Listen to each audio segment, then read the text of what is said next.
Halo semuanya, bertemu lagi dengan saya. Kali ini kita akan membahas materi pernyataan dan perangkai logika pada mata kuliah logika dan himpunan. Nah, apa itu pernyataan?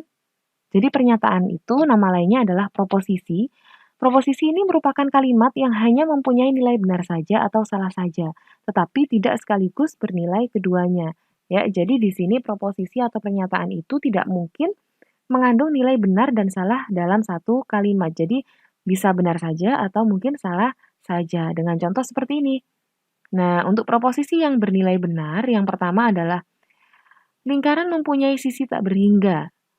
Jelas benar ya ini ya, karena memang lingkaran sisinya tidak berhingga. Selanjutnya, Kediri adalah kota yang terletak di Provinsi Jawa Timur. Jelas benar ini ya. Kemudian untuk proposisi yang bernilai salah, contohnya begini. 1 tahun terdiri dari 360 hari. Apakah betul atau salah? Jelas salah, karena 1 tahun terdiri dari 365 hari. Kemudian untuk yang Kediri merupakan ibu kota Jawa Timur. Apakah betul Kediri merupakan ibu kota Jawa Timur? Jelas tidak ya, karena Kediri merupakan salah satu kota yang berada di Jawa Timur yang betul. Atau mungkin kalau ini mau diganti harusnya apa?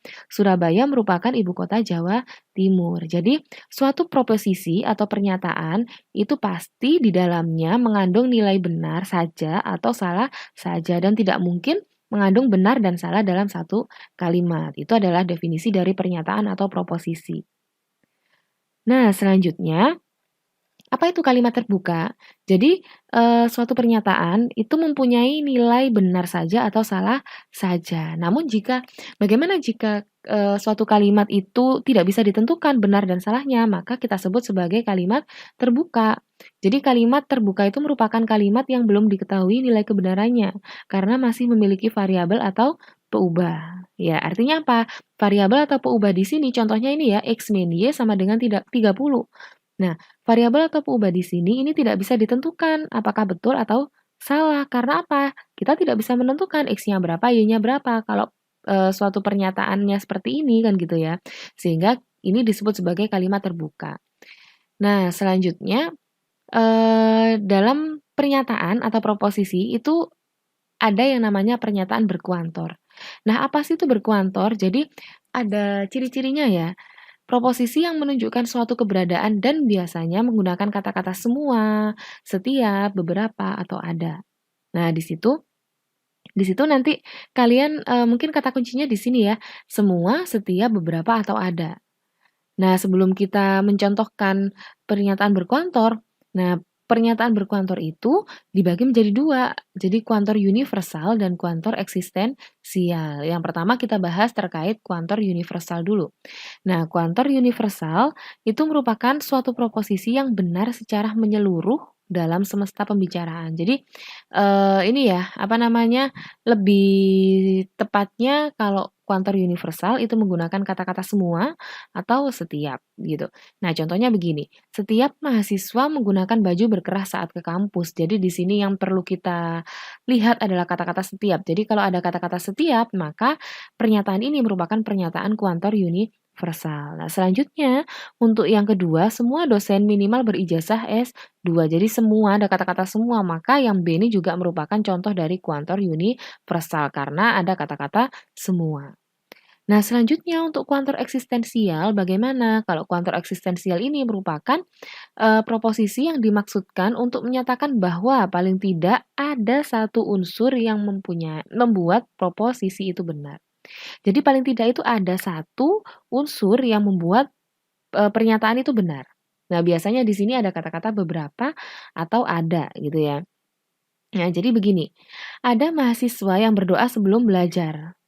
Berarti kan ada mahasiswa yang berdoa ya, sehingga menyatakan bahwa dalam satu kelas itu mahasiswa berdoa sebelum belajar. Karena apa? Karena ada mahasiswa yang berdoa sebelum belajar kan begitu ya, meskipun tidak semuanya. Makanya di sini proposisi ini dimaksudkan untuk menyatakan bahwa paling tidak ada satu unsur. Nah, unsurnya adalah ada mahasiswa ini tadi. Ya, biasanya memang kalau kuantor eksistensial itu menggunakan kata-kata beberapa atau ada. Nah, ini. Yang kedua adalah beberapa mahasiswa tidak mengerjakan tugas logika dan himpunan meskipun dalam satu kelas tidak semua yang tidak mengerjakan kan begitu. tapi ada yang tidak mengerjakan. Sehingga pernyataan ini bisa kita katakan atau kita simpulkan bahwa tidak semuanya mengerjakan tugas logika dan himpunan gitu ya. Nah, jadi ada paling tidak satu unsur lah yang membuat proposisi itu benar gitu. Oke, selanjutnya untuk ingkaran. Jadi apa sih itu ingkaran atau negasi?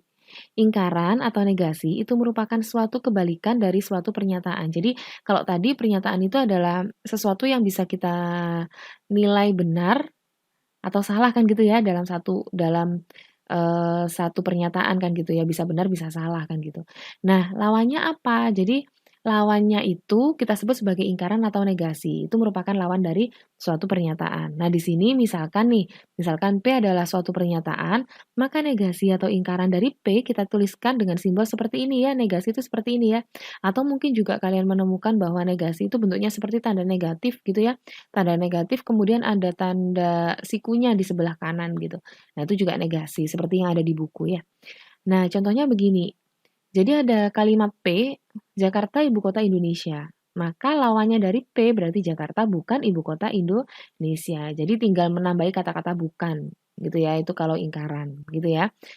Atau dibalik, misalkan P-nya adalah Jakarta bukan ibu kota Indonesia, berarti negasi P-nya adalah Jakarta ibu kota Indonesia. Ini saling saling berkebalikan nih, jadi bisa dibolak-balik. Selanjutnya, aturan negasi kalimat berkuantor. Jadi ada tadi kan kalimat berkuantor sudah saya bahas ya bahwa kalimat berkuantor itu dibagi menjadi dua nih. Kuantor universal dan kuantor eksistensial. Nah, kalau kuantor universal itu menggunakan kata-kata semua ya. Kalau kuantor eksistensial itu menggunakan kata-kata beberapa atau ada gitu ya. Kalau yang universal itu semua atau setiap gitu. Nah, di sini semua P adalah Q, itu negasinya adalah beberapa P bukan Q. Artinya apa? Jadi kalau kuantor universal itu negasinya adalah kuantor eksistensial dan sebaliknya gitu ya. Karena semua lawannya beberapa, beberapa lawannya semua. Kan ini saling berkebalikan nih dari kedua kuantor tadi. Selanjutnya di dalam logika dan himpunan, pasti ada yang namanya pernyataan majemuk. Jadi kalian tidak akan lepas dari yang namanya pernyataan majemuk dan ini juga sudah pernah kalian pelajari ya ketika sekolah dulu. Jadi pernyataan majemuk itu apa sih? Pernyataan majemuk itu adalah kalimat yang dirangkai dengan perangkai logika. Nah, perangkai logika itu terdiri dari 4 jenis ya. Yang pertama adalah konjungsi, yang kedua adalah disjungsi, kemudian yang ketiga adalah implikasi, dan yang terakhir adalah biimplikasi. Nah, apa sih itu konjungsi, disjungsi, implikasi, dan biimplikasi? Kita akan bahas satu persatu. Yang pertama adalah konjungsi. Nah, konjungsi di sini eh, apa ya? Ini dalam kurung dan itu maksudnya apa? Kata penghubung dari konjungsi itu adalah dan. Makanya di sini suatu pernyataan majemuk yang dibentuk dengan cara menggabungkan dua pernyataan. Jadi memang harus menggabungkan dua pernyataan ya kalau konjungsi ya. Dua pernyataan tunggal dengan memakai kata penghubung dan. Jadi tabel kebenarannya seperti ini nih. Ya, tabel kebenarannya seperti ini. Ada P, ada Q. Kalau P dan Q maka kesimpulannya begitu. Ya, kalau P dan Q kesimpulannya begitu. Jadi kalau misalkan pernyataan pertama benar, pernyataan kedua benar, maka kesimpulannya adalah ketika P digabung dengan Q dengan menggunakan kata-kata dan atau P dan Q, maka jawabannya benar. Saya contohkan dengan suatu kalimat ya. Nah, misalkan nih ya, misalkan P-nya itu seperti tadi ya, Jakarta merupakan ibu kota Republik Indonesia, itu P-nya ya. Kemudian yang kedua adalah Bandung terletak di Pulau Jawa. Nah, kalau misalkan saya gabung, maka apa? Maka Jakarta adalah ibu kota Republik Indonesia dan Bandung terletak di Pulau Jawa. Pernyataan itu betul atau salah? Jelas betul ya. Nah, gitu. Nah, selanjutnya kalau ini bisa menyesuaikan dia misalkan dengan kalimat yang tadi, yang Q-nya tadi yang Bandung terletak di Pulau Jawa mungkin diganti dengan ketika dibuat salah jadi Bandung tidak terletak di Pulau Jawa. Jadi di situ pernyataannya begini, Jakarta merupakan ibu kota Republik Indonesia dan Bandung tidak terletak di Pulau Jawa. Apakah kedua pernyataan ini bisa disimpulkan benar? Ketika digabung, tidak ya jelas salah. Nah, jadi seperti itu. Jadi bisa dilogikakan ya secara kalimat itu betul atau salah. Nah, selanjutnya untuk disjungsi, disjungsi ini menggunakan kata hubung atau Ya, suatu pernyataan majemuk yang dibentuk dengan cara menggabungkan dua pernyataan tunggal dengan memakai kata penghubung atau. Kalau tadi konjungsi itu menggunakan kata penghubung dan, kalau disjungsi menggunakan kata penghubung atau. Nah, tabelnya seperti ini, ya. Jadi, benar, benar ketika pernyataan pertama benar, pernyataan kedua benar, maka ketika pernyataan pertama atau pernyataan kedua benar, gitu ya. Nah, contohnya nih, contohnya saya contohkan. Jadi ada pernyataan P yang benar, Amir pergi ke pasar. Ini benar ini pernyataannya. Kemudian Q-nya, Amir bermain bola. Ini pernyataan yang benar. Sehingga ketika saya gabung, Amir pergi ke pasar atau Amir bermain bola. Jelas benar kan? Ya, oke. Nah, dan seterusnya ya bisa disesuaikan sendiri yang ini.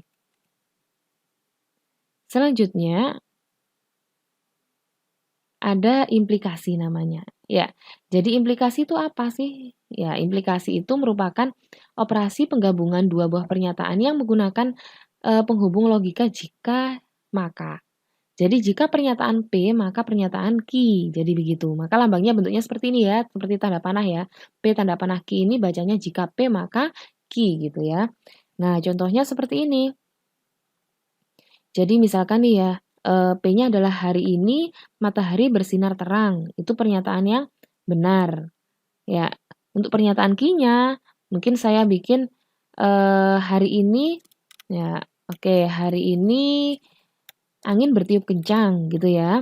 Nah, hari ini angin bertiup kencang. Maka berarti itu kan salah ya itu ya, pernyataan yang salah. Misalkan itu saya coba di baris yang kedua ya, benar salah apakah benar?